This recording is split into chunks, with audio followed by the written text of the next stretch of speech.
soyez prêt pour un gel hâtif. À partir de septembre, il faut toujours être prêt à protéger certaines plantes contre un gel hâtif. Vous savez, ce gel qui arrive tôt dans la saison alors que, par la suite, la météo prévoit une longue filée de belles journées. Après tout, il s'agit d'une petite touche de gel pour mettre fin à la production de vos tomates, poivrons, concombres, haricots, etc. Alors que, si les températures devaient remonter par la suite, il pourrait encore produire des fruits jusqu'à la mi-octobre dans certaines régions. Quand la météo annonce un avertissement de gel au sol, voici différentes techniques que vous pourriez mettre en pratique pour protéger vos légumes frileux. Ouvrez tout simplement un arroseur de gazon et dirigez ces jets sur les plantes. D'abord, l'eau de votre robinet est nécessairement au-dessus du point de congélation, mais aussi, même si l'air est froid, l'eau en mouvement empêchera le gel de pénétrer les tissus des plantes. 2.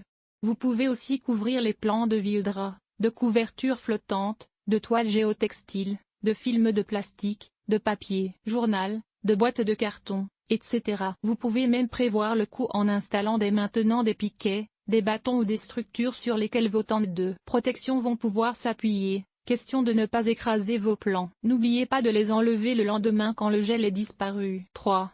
Si vous cultivez vos plantes en pot, déplacez-les dans un garage, une remise ou dans la maison pour la nuit, puis remettez-les au soleil le lendemain. Les légumes moins frileux, ce sont surtout les légumes fruitiers qu'il faut protéger. Les légumes racines sont bien à l'abri du gel sous le sol alors que la plupart des légumes à feuilles comestibles toléreront une touche de gel. Le goût de certains légumes, poireaux, panais, choux d'automne, choux kale, topinambour, etc., se trouve même amélioré par l'exposition au gel. Quand le gel persiste. Mais il y a une limite à protéger des plantes frileuses contre le gel. Quand on annonce que les nuits froides vont persister, il est temps de rentrer les fruits qui peuvent encore être sauvés. Les concombres, les haricots, les courges, les aubergines et les poivrons immatures se mangent quand même. Les tomates qui sont devenues vert pâle ou qui ont commencé à rougir vont continuer à mûrir si vous les mettez dans un garde-manger. Elles gardent mieux leur saveur si vous les faites mûrir à la noirceur plutôt qu'au soleil. Tomates vertes marinées.